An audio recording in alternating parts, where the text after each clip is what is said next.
రావణం నుంచి మన మూలవతి తీసుకొచ్చేది ఈయన అనమాట. ఈయన వసుదేవుడికి రెండు భార్య, ఒకటి పేరు రోహిణి, రెండవది భార్య పేరు దేవకి అనమాట.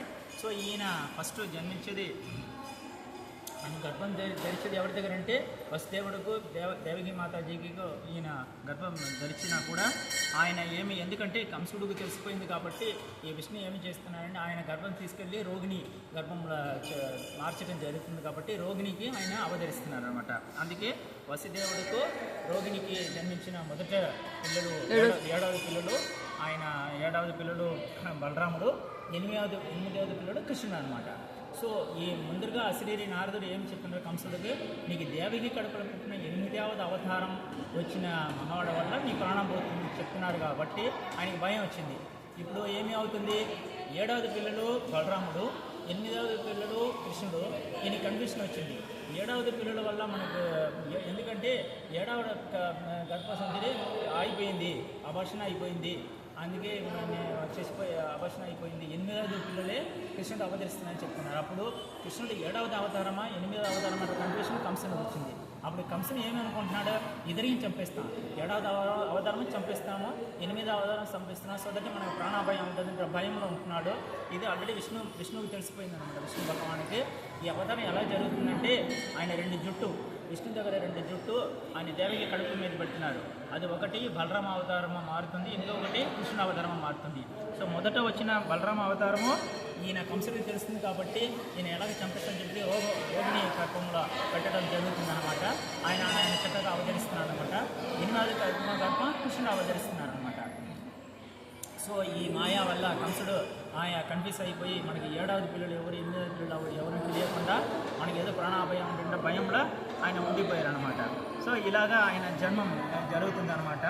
సో ఈ కంసును ఇలాగా మెయిన్గా బలరాముడు ఆయన కృష్ణుడు అవతరించిన వరకు బలరాముడు ఆయన ఇండివిజువల్ సాక్షాత్ విష్ణుమూర్తి అలాగా ఫుల్ కార్యక్రమంతో ఫుల్ ఆయన పరిపాలన చేసుకుని వచ్చారు.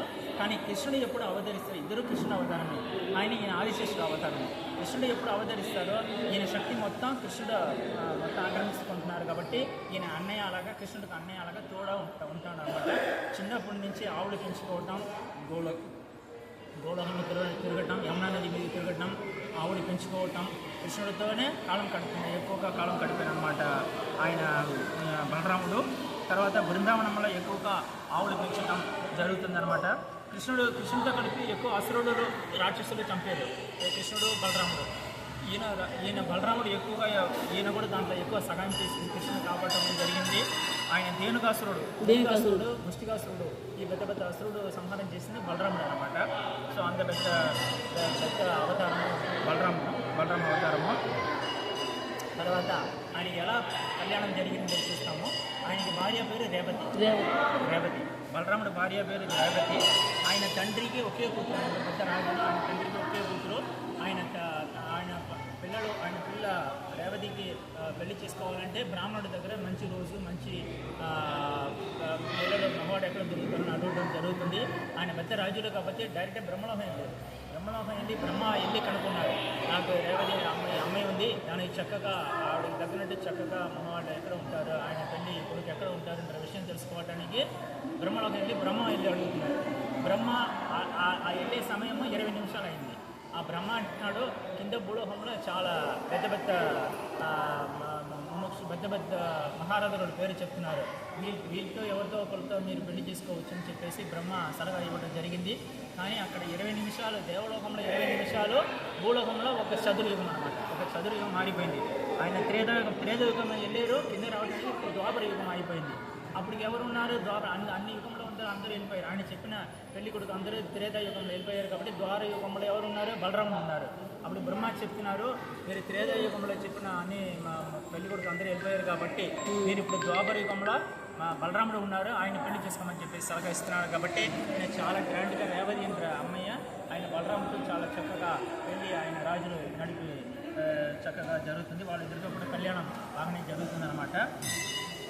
అలాగే ఈయన భీముడికి దుర్యోధనుడికి గురువు అవుతాడు. ఎందుకంటే గదాయుధం పెద్ద ఈయన చేతులు ఎప్పుడూ గదాయుధం ఉంటుంది బలరాముడు. ఇంకొకటి ఏమి ఉంటుంది, పొడవ చేస్తారు కదా, నాగలి ఉంటాయి.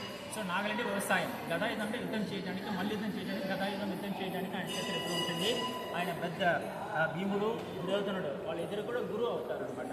సో ఎలా యుద్ధం చేయాలి, గదాయుధం ఎలా, నియమాలు ఏంటి, ఎలా యుద్ధం చేయాలని చిన్నప్పటి నుంచి ద్రోణాచార్య చెప్పినా కూడా తర్వాత గురు బలరాం అనమాట. సో వాళ్ళిద్దరు కూడా చక్కగా యుద్ధం నేర్పడం జరిగింది. కురుక్షేత్ర యుద్ధం వచ్చేటప్పుడు ఆయన ఒక స్టాండ్ తీసుకున్నారు. నేను ఎందుకంటే పాండవులు నాకు కావాలి, ఆ గౌరవస్తు నాకు కావాలి, ఇద్దరి దగ్గర నేను యుద్ధం చేయను, నేనే సైలెంట్గా ఉండిపోతానని చెప్పేసి ఇద్దరు మార్గంలో యుద్ధం చేయకుండా ఆయన ఉండిపోయారు, సైలెంట్గా ఉండిపోయారు. నేను యుద్ధం చేయను, ఆయుధం తీయను అని చెప్పేసి వదిలేశారు అనమాట. కానీ చివరికి ఏమైంది, భీముడికి దుర్యోధనుడికి యుద్ధం జరుగుతుంది. అప్పుడు భీముడు ఎక్కడ కొట్టారు, నడువుకి కింద తొడ మీద గట్టిగా కొడతారు కాబట్టి ఆయన ప్రాణం పోతుంది. అదే రూల్స్కి అగెన్స్ట్ అనమాట. మీరు గదా యుద్ధం చేయాలంటే మీరు నడుగు పైన కొట్టాలి, కానీ నడుగు కింద కొట్టకూడదు. అంత పెద్ద అవచారం చేస్తారు కాబట్టి ఆ గురువు ఆయనకి పెద్ద కోపం వచ్చింది, బలరాముడికి చాలా కోపం ఎక్కువ వస్తుంది. అందుకే భీముని చంపడానికి లోపలికి వెళ్తున్నారు అనమాట. అలా దుర్యోధన చంపడానికి ఏమాత్రం ధర్మం కాదు, అధర్మం చెప్పేసి ఆయన గదాయుధం తీసుకెళ్ళి భీముని చంపడానికి ఆయన దిగుతున్నారు బలరాముడు. అప్పుడు కృష్ణుడు వెళ్ళి ఆపుతున్నారు అనమాట. కృష్ణుడు మాత్రం ఆపకపోతే ఆ పాటిగా భీముడు పోయేవాళ్ళు, ఈయన బలరాముడు ఆ గదాయుధంలో చంపేవాళ్ళు అని కృష్ణుడు అడ్వైస్ ఇస్తున్నారు. లేదు, ఇది ఆయనకి ఒక వరం ఉంది, ఆయనే చంపాలని ఒక వరం ఉంది. ఇది ఆయనకి నడుగుకి కింద కొట్టదో ఆయన మరణిస్తారు, నడుగు పైన కొడితే ఆయన మరణించిన నియమం ఉంది కాబట్టి అలా ధర్మంలో జరుగుతుంది అని ఆయన ఎక్స్ప్లెనేషన్ ఇవ్వడం జరిగింది. దాంట్లో కన్విన్స్ అయిన బలరాముడు ఆయన క్షమించి వదిలేస్తున్నాడు. అదర్వైజ్ భీముడు ప్రాణం పోయేది. సో అంత పెద్ద గురువు అనమాట బలరాముడు. సో అలా జరిగిందనమాట. సో ధర్మము స్థాపిస్తున్నారు. ఎక్కడ యుద్ధంలో ఉన్నా సరే ప్రజల దగ్గర కూడా ధర్మం పునరుద్ధరించడానికి బలరాముడు కృష్ణుడితో తోడుగా ఉండి ఈ ద్వాపర యుగంలో ధర్మం నిలబెట్టినారనమాట. తర్వాత చివరికి యాదవ కూడా మొత్తం యాదవ కులం మొత్తం కురుక్షేత్రంలో మహాభారతంలో మొత్తం యాదవ కులం కృష్ణుడు ప్రాణం విడిచిపో ముందుగానే ఆయన యాదవ కులం మొత్తం ఒక శాపం వల్ల మొత్తం పోతారనమాట. యాదవులు మొత్తం ఒకరు కొట్టుకొని చచ్చిపోతారనమాట. అప్పుడు ఎక్కడికి తీసుకెళ్తున్నారంటే ద్వారగా నుంచి ప్రవాస దీక్ష అని చెప్పేసి కృష్ణ యాదవులు అందరినీ తీసుకెళ్తున్నారు. ఎందుకంటే మన అందిబిగానం అందరికీ వచ్చేసింది, ఈ యాదవులు కూడా గర్వం ఎక్కువ వచ్చేసింది, అందరూ ఒకరికొకరు గర్వం ఎక్కువ వచ్చి అధర్మం ఎక్కువ చేస్తున్నారని చెప్పేసి వీళ్ళందరూ కూడా అందిబిగానం వచ్చేసింది, కృష్ణుడికి తెలిసిపోయింది. అందుకే ప్రభాస తీర్థకి తీసుకెళ్తున్నారు. అప్పుడు ప్రభాస తీర్థ తీసుకెళ్ళేటప్పుడు యాదవాస్ ఒకరు కొట్టుకొని ఐరన్ గట్టి వల్ల ఒకరు కొట్టుకొని ప్రాణం విడిచిపెడుతున్నారు అనమాట. అప్పుడు ఈయన మనసు చాలా బాధగా ఉంది. అందుకే కళ్ళు మూసుకొని ప్రభాస తీర్థంలో కళ్ళు మూసుకొని ధ్యాన దీక్షలు కూర్చుంటున్నారు. అప్పుడు ధ్యాన దీక్షలు కూర్చున్నప్పుడు కృష్ణుడు ముందుగానే ఈయన పరలోకం చేరుతారు. ఎందుకంటే కృష్ణుడు వెనకాల రాక ముందుగానే ఈయన అక్కడ సింహాసనం వెళ్ళాలి కాబట్టి, గోళకం చేరుకోవాలి కాబట్టి అక్కడ ప్రభాస తీర్థంలో దీక్షలో కూర్చుంటున్నారు. ఆయన నోటి నుంచి తెల్లక ఒక పాము రూపంలో యమున ప్రభాస తీర్థంలో లోపలికి వెళ్ళి పైకి వెళ్ళిపోతుంది, గోళకి వెళ్ళిపోతుంది. ఇది కృష్ణుడు కూడా చూస్తున్నారు అనమాట. ఎందుకంటే ఆదిశేషుడు కాబట్టి ఈయన ముందుగా గోళకం చేరడం జరిగింది. తర్వాత కృష్ణుడు అక్కడ కూర్చుంటున్నారు అనమాట. అది చూసి అదేదో తెల్ల పందిరి ఎర్ర పందిరి ఎర్రగా ఉన్న పందిరి అనుకొని ఒక వేడుడు అంబు వేస్తారు, బాణం వేస్తారు. అది కృష్ణుడు పాదముల పట్టి వెళ్ళిన తర్వాత కృష్ణుడు ప్రాణం కూడా తర్వాత విడిచిపోవడం జరుగుతుంది అనమాట. సో ఇలాగ ఆయన ఆదిశేషుడు అవతారం కాబట్టి కృష్ణుడు రాక ముందుగానే గోళకం చేరాడు. ఈ తెల్లగా ఉన్న బలరాముడు ఆయన మంచి అవతారం, మంచి బలవంతుడు. సో కృష్ణుడు ఈరోజు జయంతి రోజు ఆయన దర్శించుకుంటే మనకి శక్తి, సంతోషం రెండు కలిసి వస్తుందని చెప్పేసి ఇవాళ జన్మదినం రోజు ఎక్కువగా జపం చేస్తూ హరినామ సంకీర్తన చేస్తూ ఎక్కడెక్కడ విష్ణు దేవాలయం, కృష్ణ దేవాలయం అక్కడ దర్శనం చేసేసి కృష్ణ బలరాముడు ప్రార్థన చేసుకొని వాళ్ళకి పుణ్యం ప్రయత్నం చేస్తున్నాం కోరుతున్నాము. హరే కృష్ణ కృష్ణ కృష్ణ హరే హరే, హరే రామ రామ రామ హరే హరే.